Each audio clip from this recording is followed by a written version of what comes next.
보톡스를 놔서 피부에 이제 주름을 펴내는 이 보톡스가 머리카락 주변에 있는 근육들을 이제 그 수축을 이완시켜 줘서. 보톡스요? 네. 제가 아는 그 보톡스요? 주로 우리는 이제 그런 주사들을 좀 놔주고 있지만. 모건 피부과. 탈모 치료 그냥 머리 심으면 끝 아닌가요? 방법이 엄청 많지. 탈모 치료를 하는 방법들이 진단은 정확하게 이루어지고, 그 다음에 그 탈모에 맞춰서 약물 치료를 할 건지, 아니면 뭐 주사 같은 방법을 할 건지, 아니면 그냥 기다려 볼 건지, 여러 가지 이제 방법들을 이제 생각을 해보고, 그 다음에 이제 추후에 이제 마지막 방법으로 이제 수술을 택하는 거지, 수술이 일차적인 방법은 아니지. 아니 근데 요즘 탈모 샴푸니 영양제도 많은데 굳이 병원에서 치료를 받아야 되는 이유가 있나요? 그 자연적으로 좋아지는 탈모도 있어. 산후에 탈모가 생기고 그 다음에 기다리면 저절로 좋아지는 거라든지, 아니면 내가 갑자기 정말 심한 스트레스를 받거나, 아니면 다이어트를 심하게 했어. 뭐 코로나나 독감이나 이런 걸로 아팠어. 그리고 난 다음에 머리카락이 정말 누가 봐도 심할 정도로 빠지는 경우가 생기거든. 그러다가 좋아지는, 그냥 기다리면 좋아지는 경우, 이런 거는 샴푸를 쓰든 뭐 샵을 가든 뭘 해도 좋아지는 거니까. 하지만 그거와 유사하게 정말 치료를 하지 않으면 영구적으로 흉터가 돼버리는 탈모도 있고, 정말 몸에 있는 털이 다 빠져서 눈썹이라든지 뭐 겨드랑이나 음모 이런 털까지도 다 빠질 수 있는, 정말 심각할 정도로 그게 평생 재발하면서 가는 탈모로 갈 수도 있는 거기 때문에, 그런 것들을 정확하게 진단을 하는 게, 그게 전문가를 만나는 방법 꼭 필요한 이유지. 그러면은 탈모는 피부 질환인 거네요? 그렇지. 그러니까 피부과는 여러 이제 머리 끝부터 발끝까지 겉에 생기는 모든 질환은 다 피부과에서 보는 건데, 모발 탈모 질환도 피부과의 영역이지.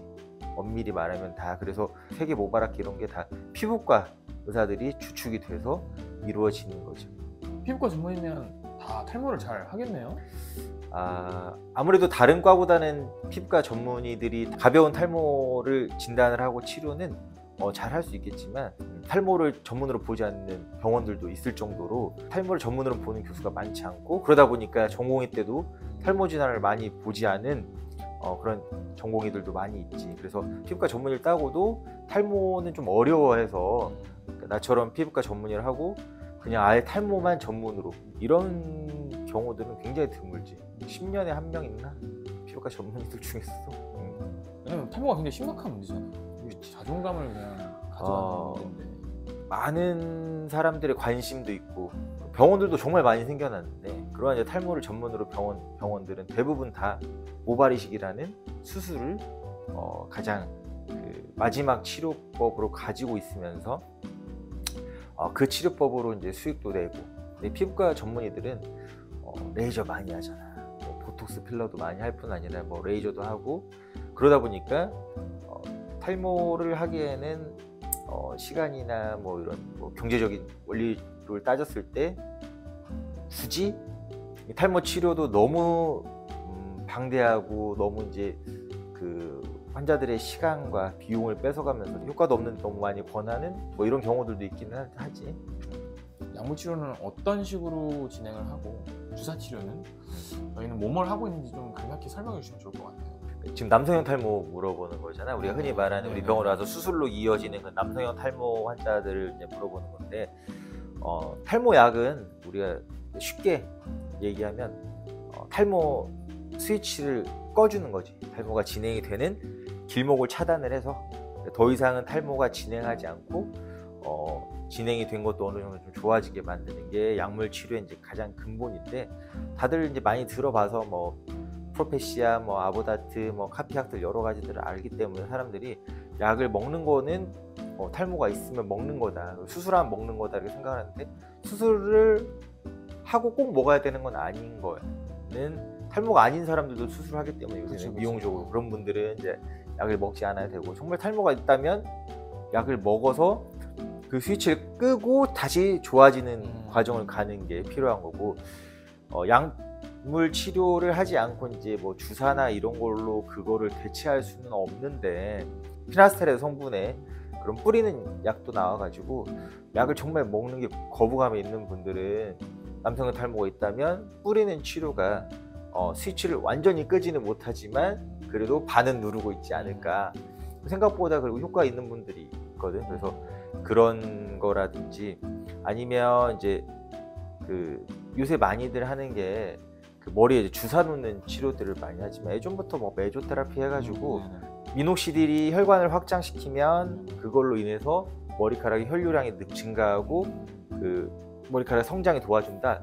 이런 것들을 접목을 시켜가지고 뭐 그런 약물 성분을 좀 섞는다든지, 그다음에 이제 모발의 뭐 건강을 뭐 촉진시킬 수 있는 뭐 미네랄이 들어있는 주사제를 섞는다든지, 그다음에 뭐 성장을 촉진시키는 한때 유행했던 이제 태반 같은 걸 섞어서 놓다는 게 거의 1세대 한 20년 전에 이제 메조테라피가 이제 유행을 했었다면 그 이후에 이제 그런 효과들이 점점 효과가 좀 미미한데 그러면서 이제 관절이나 뭐 이런 치료제로 뭐 많이 재생했던 이제 PRP가 한때는 유행처럼 또 있었고, 보톡스를 놔서 피부에 이제 주름을 펴내는 이 보톡스가 머리카락 주변에 있는 근육들을 이제 그 수축을 이완시켜줘서. 보톡스요? 네. 제가 아는 그 보톡스요? 그쵸, 우리가 말하는 보툴린 톡신, 그거를 놓는다든지. 주로 우리는 이제 그런 주사들을 좀 놔주고 있지만 완전한 약물의 스위치를 끄는 효과는 아니고 스위치 끈 상태에서 조금 도와주는 그런 역할을 하는 거고,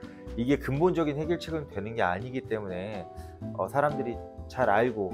하지만 여성형 탈모나 뭐 정말 갑자기 휴지기 탈모로 가는 분들한테는 뭐 주사 치료가 더 좋을 수도 있는 경우들도 있으니까 그런 정확한 상황을 파악한 다음에 하는 거고, 수술은 이런 경우랑 병합할 수도 있지만 정말 더 큰 기대치가 있다거나 범위가 정말 넓으면 약물로 하는 건 한계가 있기 때문에, 약물로 좋아지는 게 우리가 기대하는 효과에 수술로 기대하는 효과가 100이라면 약물은 난 5 내지 10 정도 보거든. 그렇기 때문에 그러한 본인이 확실한 효과를 원하시는 분들은 수술적인 방법을 우선 택할 수 있고, 진행이 정말 많이 됐다면 수술이 더 낫지.